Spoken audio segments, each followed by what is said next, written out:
Hi from Washington. I want to tell you all a little story that started back in 2009, and that is when I was introduced to Klonopin. And I will also talk a little bit about a medication that I have called Ativan.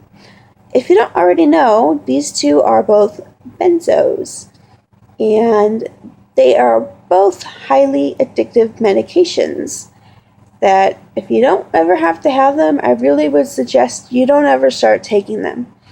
There are some very, very bad effects that happen from trying to stop taking them, and long-term use, actually.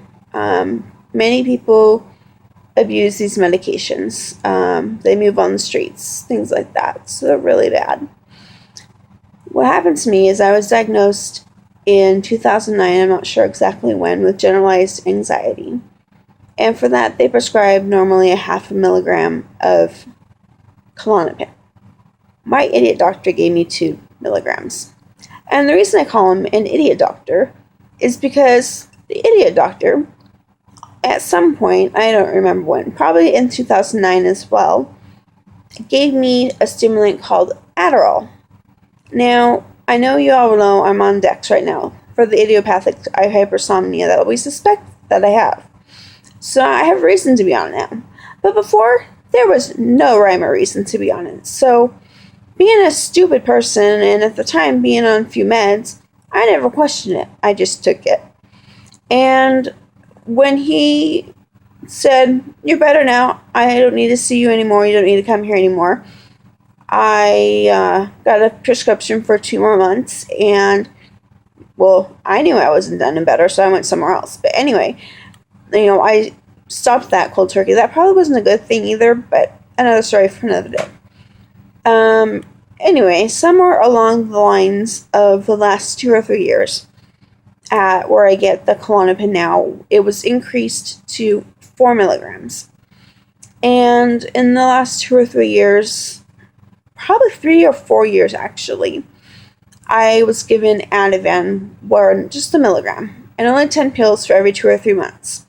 The Ativan was for nights when I would wake up and absolutely could not get back to sleep.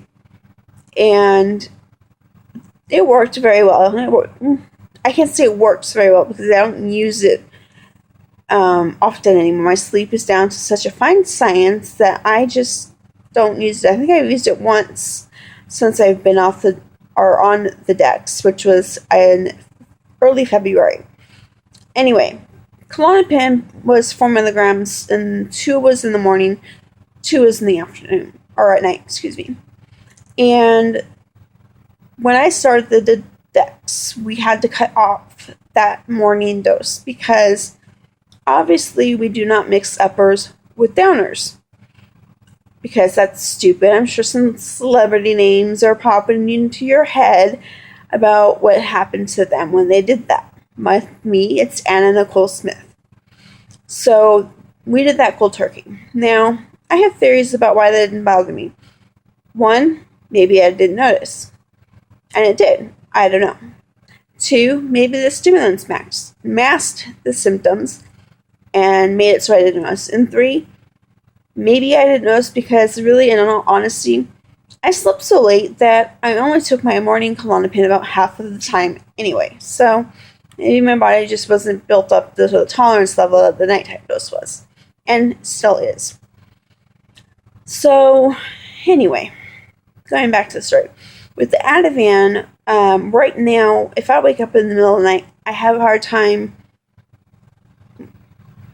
finding the reason to take the Ativan. It's usually too early in the morning to take it because I worry about taking it too close to taking the Dex and mixing the two. I don't want that to happen, anything to happen. The thought of the interaction scares me way too much. So, that's something that I just won't let happen.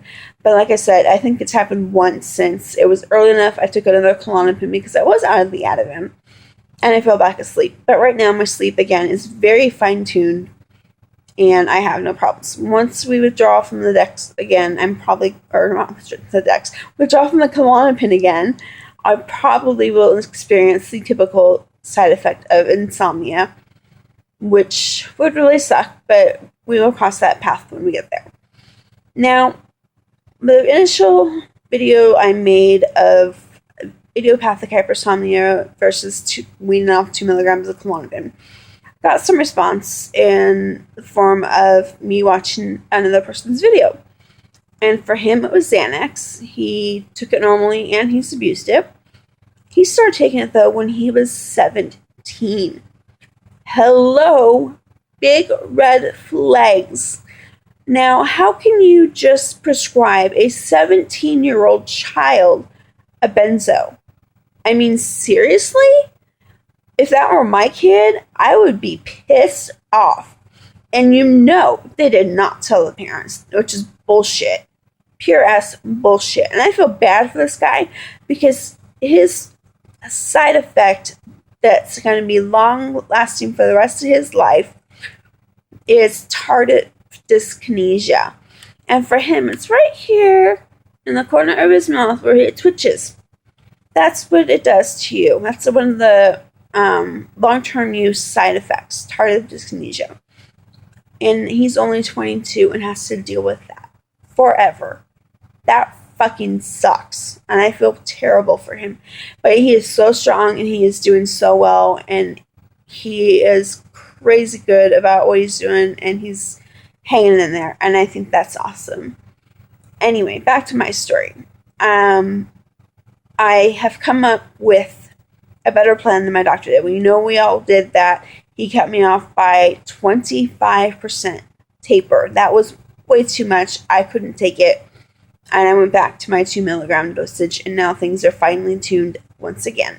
I sleep fine. I'm fine with my dex. I'm awake during the day. And, doing things when I'm supposed to be doing them during the day. And at night I sleep. All is well with my body. All is well with the world. As I would want to say. Not really. But all is well in my world, at least. Now, the tapering methods that I find, a lot of them require you to take 4 doses a day. This is not an option I am willing to do because of the mixing the uppers and downers. I can't do that. I'm sorry. I do not have a death wish. But when you add in the added factor of withdrawal to mixing upper and downers, I honestly feel that is asking to say, please put me 6 feet under the ground or cremate me. Which one would I prefer? I mean, seriously? No way in hell I'm going to do that. My sleep doctor said that the 25% cut is quite common. I can't believe that shit. Seriously?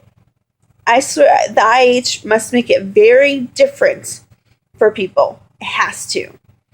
So she said some people do cut it by 0.25 or a quarter instead of that, which is still a little too high because they actually want you to cut under 10% at a time. I have come up with a solution because I started thinking, if your starting dose for general anxiety should be 0.5 milligrams, wouldn't there be a tablet that is 0.5 milligrams? I know it comes in 1 and I know it comes in 2. But wouldn't there be a 0.5? And there is. And you can cut that into quarters.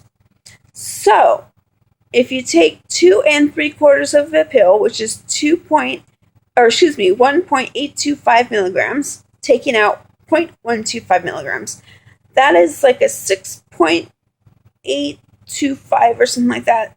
That's like a 6-point-something percentage cut. A hell of a lot smaller than 25%. Maybe, just maybe I could survive this withdrawal a lot better than we did last time. Today is a day that I think I have the right solution for me. I'm going to see my doctor on Monday. I'm going to present him with my solution and see what he says. If he says okay, on June 23rd, I will go back and see him. I will get him to write the prescription to start doing that, and I will, that night, start my taper. I'm a little nervous, but I'm willing to try again. Stick my little toe in the deep end of the pool and see what happens. and hope for the best. I'm keeping a blog with a written journal of thoughts, ideas, and what I'm learning and experiencing right now. And as I am going through the withdrawal process and the tapering process, how things are going, how I'm doing. Because I want to be able to convey that information to people without repeating myself like 5 different times and through text and calling and yada yada, email, whatever. The blog is private. You have to be invited to view it. Right now I've got one person that has seen it. So anyway, there's that. The reason I'm waiting until June 23rd, one, I have a sleep study on June 3rd through June 4th. A week before that, I have to stop taking my Dex, because otherwise the sleep study results will not be pure. The sleep study is to test for the IH, and it's a shitty way to test, but it's the best I have because I can't get to Atlanta, Georgia to have a spinal tap. So it is what it is. It's all I got. It's the best I can do.